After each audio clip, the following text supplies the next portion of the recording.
You wake up when your body is ready. No alarm, no schedule, no dentist appointment waiting for you on your calendar. But there is a dull, throbbing ache in your lower right molar, and it has been getting worse for 3 days. For roughly 300,000 years of human existence, this was the single most terrifying medical problem your ancestors could face. A rotting tooth could mean infection, fever, abscess, and death. The mouth is the front door to your bloodstream, and an untreated dental infection can spread to your jaw, your neck, and your brain, killing you in a matter of days. And yet your ancestors had no drills, no fillings, no anesthetic, no antibiotics. So how did they survive? The answer is stranger, more creative, and far more effective than you have been led to believe. Let us start with the most basic tool your ancestors used, one you might even have in your kitchen right now. The toothpick. It sounds almost too simple to mention, but microscopic analysis of Neanderthal teeth from the site of Krapina in Croatia, studied by paleoanthropologist David Freyer in the 1990s, reveals something remarkable: deep curved grooves worn into the enamel between the teeth. These were not accidental scratches from food. They were precise, repeated contact marks, exactly where someone would have wedged a grass stem or a bone sliver between their molars, again and again over many years. These were deliberate, habitual dental hygiene routines, performed daily, 50,000 years before the first toothbrush was ever invented. And this was not limited to Neanderthals. Similar wear patterns have been found on early Homo sapiens teeth from sites across Africa and Asia dating back over 100,000 years. The toothpick may be the oldest human tool still in continuous use. But the toothpick was just the beginning. In 2015, a team led by archaeologist Amanda Henry analyzed the calcified dental plaque, the calculus, on ancient teeth from a site in Sudan dating back over 4,000 years. Trapped inside that rock-hard plaque were microscopic particles of something unexpected, a plant called purple nut sedge. Today, it is a common agricultural weed that farmers despise, but to the ancient Nubians who chewed it, it was medicine. Chemical analysis has since shown that this plant contains compounds that actively suppress the bacteria responsible for cavities and gum disease. They were not just picking their teeth. They were medicating them, deliberately, using a weed whose antibacterial properties modern science has only recently confirmed. This was not isolated.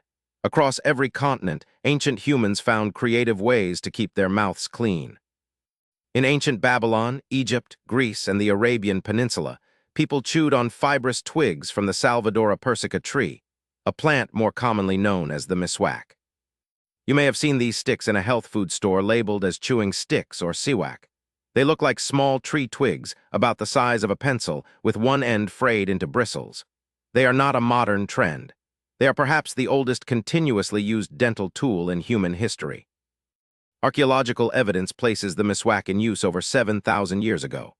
The Greek physician Dioscorides wrote about its medicinal properties in the 1st century CE, and it works not by faith, but by chemistry. Scientific studies published in the Journal of Periodontology have found that miswak contains natural antiseptics, astringents, and enamel-protecting minerals that outperform modern toothpaste at reducing plaque in multiple head-to-head clinical trials. One study found that miswak users had significantly lower levels of the bacteria Streptococcus mutans, the primary cause of dental cavities, compared to toothpaste users. Your ancestors chewed a stick every morning, and it cleaned their teeth better than your Colgate Total. But prevention only goes so far. What happened when things went wrong? In 2001, archaeologists working at the Neolithic site of Mayagar in modern-day Pakistan uncovered something that forced a complete rewrite of the history of dentistry.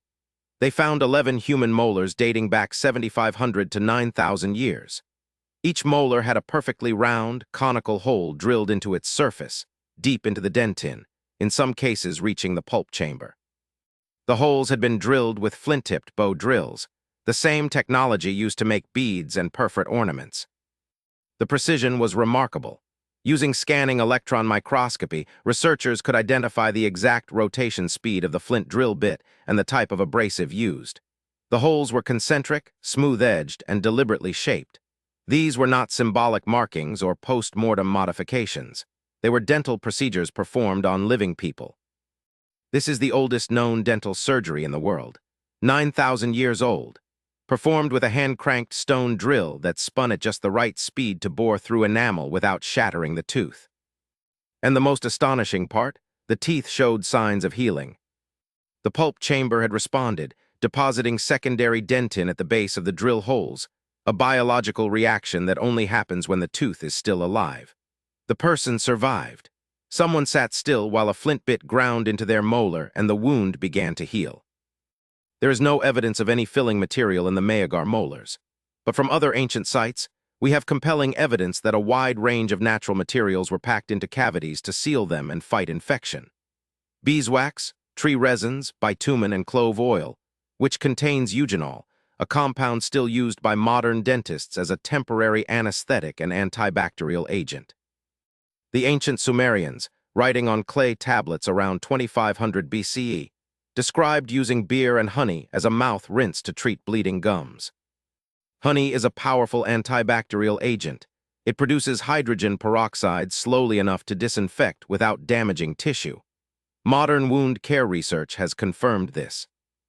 In ancient Egypt, the first named dentist in all of recorded history, a man named Hesirah, who lived around 2600 BCE during the Third Dynasty, was known by the title, the greatest of those who deal with teeth. Egyptian medical papyri describe detailed recipes for toothpaste made from salt, pepper, mint, and the crushed flower of the iris plant. Recent chemical analysis has shown that iris contains acetic acid and other compounds effective at reducing the enzymes that cause gum inflammation.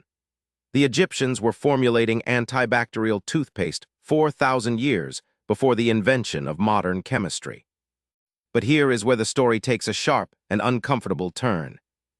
When anthropologists examined the skeletal remains of prehistoric hunter-gatherers from before the agricultural revolution, they found something striking. Their teeth were, on the whole, remarkably healthy. Cavities affected fewer than 1 to 3% of teeth in most pre-agricultural populations studied by researchers like George Armalagos and Clark Spencer Larson. Gums were strong. Tooth loss was rare.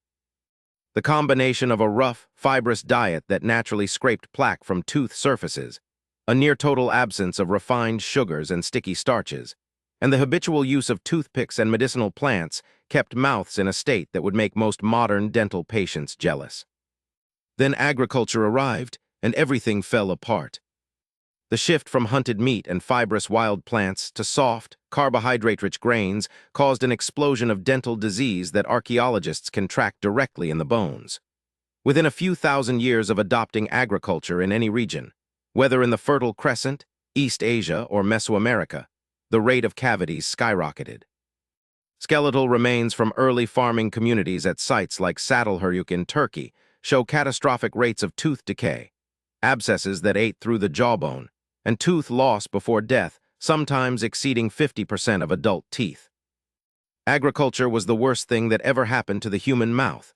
Soft, sticky, starchy bread lodged between teeth and fed bacteria for hours after every meal. And your ancestors no longer had the range of medicinal plants and rough fibrous foods that had kept their mouths clean for hundreds of millennia. Which brings us to the biggest surprise of all. If agriculture was so destructive to teeth, and if prehistoric humans had such effective dental tools, why did we ever stop using them? The honest answer is that we did not. The miswak is still used daily by hundreds of millions of people across Africa, the Middle East, and South Asia. The toothpick has not changed in design in 50,000 years. It is still a thin, pointed piece of wood or grass stem. Honey is being restudied by modern microbiologists as a potential tool against antibiotic-resistant oral bacteria. The flint bow drill has simply evolved into the diamond-tipped dental burr spinning at 400,000 RPM. The ancient instinct to scrape, rinse, medicate, and if necessary drill a hole to relieve pressure, that is the exact same instinct that drives your own dental hygiene today. You wake up when your body is ready. No alarm, no schedule, but also no ancient dread of a rotting tooth in the dark. Because your ancestors, going back 300,000 years, had already figured out how to fight the war inside your mouth. With grass stems, medicated weeds, chewing sticks, and a stone drill that worked well enough to perform the world's first dental surgery 9,000 years ago. They just did not have a mirror to brush in front of.